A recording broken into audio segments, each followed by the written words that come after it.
1차 시험 합격만을 목표로 제작된 내용입니다. 1차 시험에 나오지 않는 내용, 출제 빈도가 너무 낮은 내용은 모두 삭제했습니다. 오직 출제되는 지문과 선택지만 그대로 살렸습니다. 관련 자료나 링크가 있다면 동영상 아래에 정보창에 넣어두겠습니다. 도움이 되셨다면 좋아요, 구독 부탁합니다. 직업심리학 12장 타당도입니다. 역시 매번 한 문제 정도 출제됩니다. 타당도란 측정하고자 하는 바를 얼마나 정확하게 측정하고 있는가를 의미하는 거예요. 예를 들어서 수리 능력을 측정하고 싶은데 언어 능력을 시험 보고 있어요. 언어 능력을 측정하고 있어요. 그 타당도가 없는 겁니다. 직업 상담사 시험을 보고 있는데 대학 수학 능력 검사를 문제가 섞여 있어요. 이거 역시 타당도가 없는 오답에 해당됩니다. 타당화 과정이란 타당화시키는 과정이죠. 그러니까 이러이러이러한 과정입니다. 어떤 거냐면 특정한 종류의 한 검사로 측정하려는 행동 표본, 곧 측정하고자 하는 바겠죠. 그게 삶의 곳곳에 나타나는 행동을 얼마나 잘 대표하는지, 얼마나 정확하게 측정되고 표현되어지는지에 대한 문제를 해결하려는 과정입니다. 좋은 심리검사 조건이요. 신뢰성 있고 타당성 있고 표준화되어 있어야 돼요. 좋은 심리검사 조건, 신뢰도, 타당도, 표준화입니다. 타당도의 기준에 해당하지 않는 거요. 먼저 오답 먼저 확인할게요. 표본 집단의 크기입니다. 표본 집단의 크기에 따라서 신뢰도는 바뀝니다. 신뢰도는 바뀌는데 표본 집단의 크기에 의해서 타당도가 영향을 받지는 않습니다. 타당도의 기준에 해당하는 거 먼저 준거 타당도란 뭐냐? 즉 어떤 준거에 의한 거고 그게 합리적이냐 이걸 따지는 게 준거 타당도의 의미고요.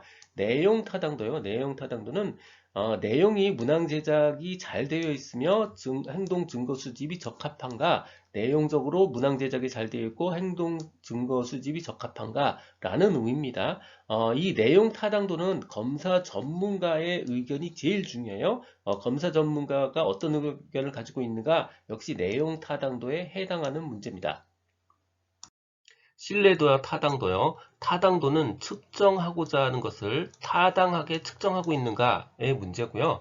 신뢰도는 결과가 일관성 있게 나오느냐의 문제입니다. 신뢰도는 일관성의 문제고요. 즉 타당도는 타당하게 측정하고 있는가의 문제입니다. 어떤 특정 검사가 직무수행 성공과 밀접하게 관련이 있다는 게 입증이 됐어, 확인이 됐으면요. 즉 측정하고자 하는 게 결국 직무수행의 성공이었겠죠. 그러니까 그 검사는 당연히 타당도가 확립된 검사입니다. 만약에 지능을 측정한다면서 체중계로 체중을 쟀어요. 그러면 결과는 반드시 일관성 있게 나오니까 당연히 신뢰도는 높죠. 신뢰도는 높지만 쓸데없는 걸 쟀으니까 타당성은 없는 검사에 해당되는 겁니다. 타당도와 신뢰도의 관계는요. 신뢰도가 기초고요. 신뢰도가 바로 밑에 층에 있는 기초고요.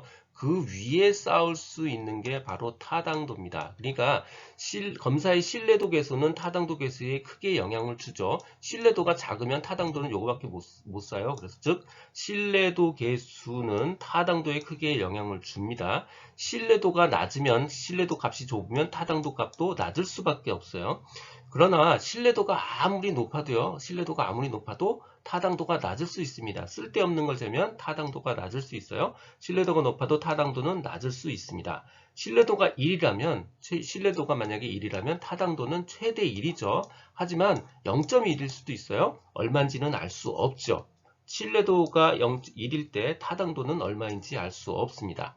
검사의 타당도, 검사는 어느 정도 실용도를 가지고 있어야 돼요. 즉 검사를 사용했을 때 얻는 이익이 그 실용도를 능가해야 됩니다.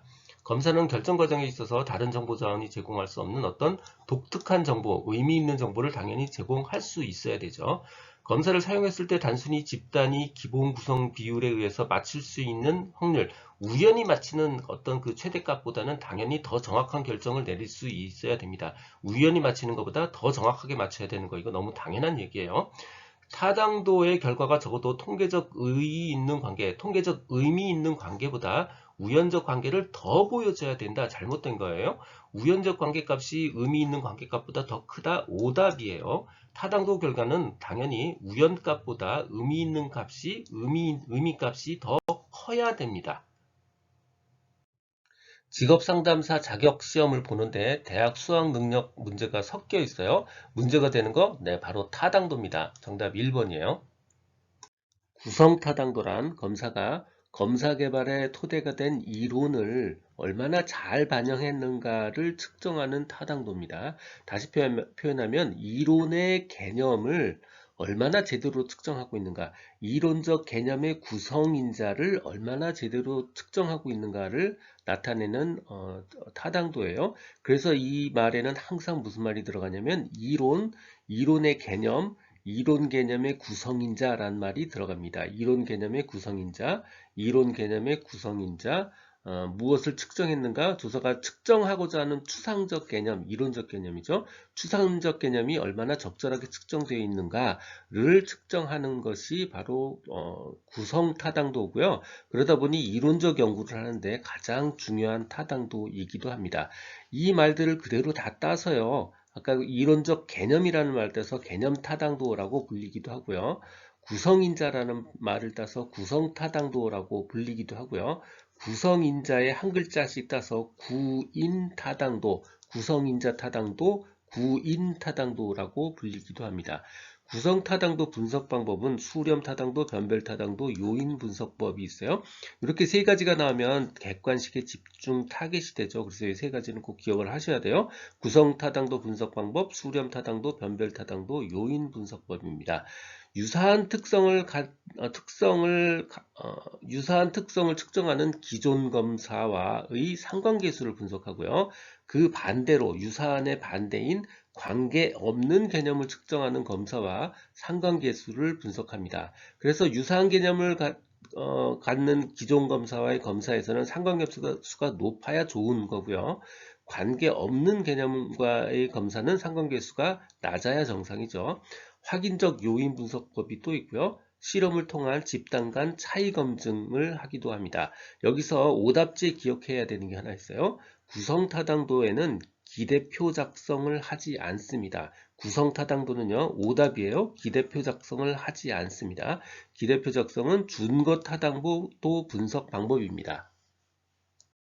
구성타당도는 수렴타당도, 변별타당도, 요인분석법 이렇게 세 가지가 있습니다.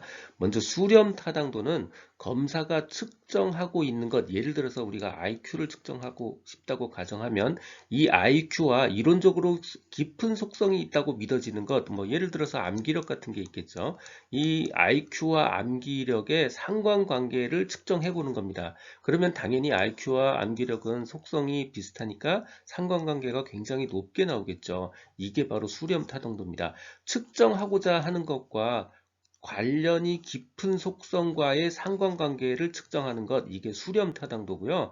관련이 깊지 않고 거꾸로 관련이 없는 속성과의 상관관계를 측정하는 것, 이게 바로 변별 타당도예요. 예를 들어서 IQ와 몸무게를 가지고 상관관계를 측정했다 그러면 당연히 상관관계가 낮게 나오겠죠. 상관관계 값이 낮아야 좋은 변별 타당도예요. 즉 상관관계가 낮으면 변별 타당도 값은 높아져요. 수렴 타당도에서는 상관관계가 높아야 좋은 수렴 타당도를 얻을 수가 있어요. 둘 다 수렴 타당도 값도 변별 타당도 값도 높아야 좋은 구성 타당도를 얻을 수 있습니다. 자, 마지막으로 요인 분석법이요. 여러 가지 변인들 간의, 변인은 여기서 다 변수예요. 여러 가지 변수들 간의 상호 관련성을 먼저 분석하고 그 분석된 관련성을 기초로 해서 각 변수들이 공통적으로 측정하고자 하는 잠재 특성을 밝히기 위해서 사용되는 것이에요. 자, 여기서 우리가 주목해야 될 단어는 이거예요. 여러 변인들 간의 상호 관련성을 분석한다. 여러 변인들 간의 상호 관련성을 분석하는 것, 이게 바로 요인 분석법입니다. 다음은 어떤 타당도에 관한 설명인가? 조사자가 측정하고자 하는 추상적 개념이 적절하게 측정됐는가를 알아보는 그런 타당도, 그리고 이론적 연구를 하는데 중요하다. 네, 바로 추상적 개념 타당도입니다. 다른 말로 구성인자라고 해서 구인 타당도라고 부르기도 하고요. 구성인자의 구성 타당도라고 불리기도 합니다. 모두 같은 단어고요. 여기서 정답은 2번 구성타당도, 개념타당도입니다. 검사의 구성타당도 분석 방법으로 적합하지 않은 거요. 먼저 오답을 외우라고 했습니다. 기대표 작성, 이거 구성타당도와 관계가 없습니다. 정답 1번이고요. 요인 분석법에 해당되고요. 관계 없는 개념과의 상관계수 분석, 유사한 특성이 바로 관계 깊은 개념과의 상관계수 분석, 이런 관계 깊은 개념과의 상관계수를 분석하는 방법, 없는 개념과의 상관계수를 분석하는 방법, 요인 분석법, 이렇게 세 가지가 구성타당도 분석 방법입니다. 준거 타당도입니다. 준거라는 말은요, 기준에 의거했다라는 뜻이에요. 기준에 의거했다. 그러니까 준거 타당도는 반드시 어떤 기준이 있어요. 자, 그 기준이 현재에 초점을 맞춘 기준이라면 바로 동시 타당도고요. 미래에 초점을 맞췄으면 예언 타당도로 두 가지로 나뉩니다. 준거 타당도 검사를 위한 자료가 전체 검사자 중 특정 사람만 일부만 대상으로 했을 때 상관계수는 낮은 값을 갖게 됩니다. 자, 예를 들어서요. 대학 수학능력 시험에서 상위 1%만 가지고 검사를 했다. 그러면 결과가 모두 다 좋은 쪽으로만 나오죠. 그러니까 결국 타당도는 낮아지게 되고요. 입사한 사람만 가지고 검사하면 다 입사를 했으니까 한쪽으로 몰리죠. 마찬가지로 타당도가 낮아집니다. 모든 사람들을 포함해야 좋은 사람, 나쁜 사람 이렇게 반분이 돼서 타당도가 높은 타당도를 갖게 됩니다. 자, 미래에 초점을 맞춘 거 바로 예언 타당도라고 했죠. 검사의 점수와 나중에 실제 직무와의 수행 수준이 관련성이 높다고 예측하는 겁니다. 그러니까 지금 검사 점수가 높으면 이 사람 나중에 일을 되게 잘할 거야 라고 예측하는 타당도, 이게 바로 예언 타당도고 예측 타당도예요. 검사 점수도 숫자고 수행 수준도 나중에 시간이 지나면 계측 가능한 숫자니까, 모두 수치니까 타당도 계수로 나타나기가 굉장히 쉽습니다. 그런데 예언 타당도는 미래의 결과가 나와야, 시간이 지나야 나오니까 결국 타당도를 구하는데 시간이 많이 걸리는 단점이고요. 예언 타당도의 단점을 보완해 주는 게 공정 타당도라는 개념이 있습니다. 안면 타당도는요, 피험자의 관점에서 본 타당도입니다. 그러니까 검사가 잰다고 말하는 것을 피험자가 보기에 재는 것처럼 보이는가의 문제예요. 검사를 받는 사람, 피험자죠. 검사를 받는 사람들에게 그 검사가 타당한 것처럼 보이는가를 뜻하는 거예요. 그러니까 피험자가 보기에 그 검사가 타당해 라고 물어보는 거고요. 피험자들이 자신들이 받은 심리검사가 측정하고자 하는 것을 제대로 측정하는 거다라고 판단하는가의 문제예요. 그러니까 이 모든 거의 기준은 바로 피험자입니다. 피험자가 이 검사가 제대로 됐다, 옳다고 느끼는가를 생각하는 것, 이게 바로 안면 타당도입니다.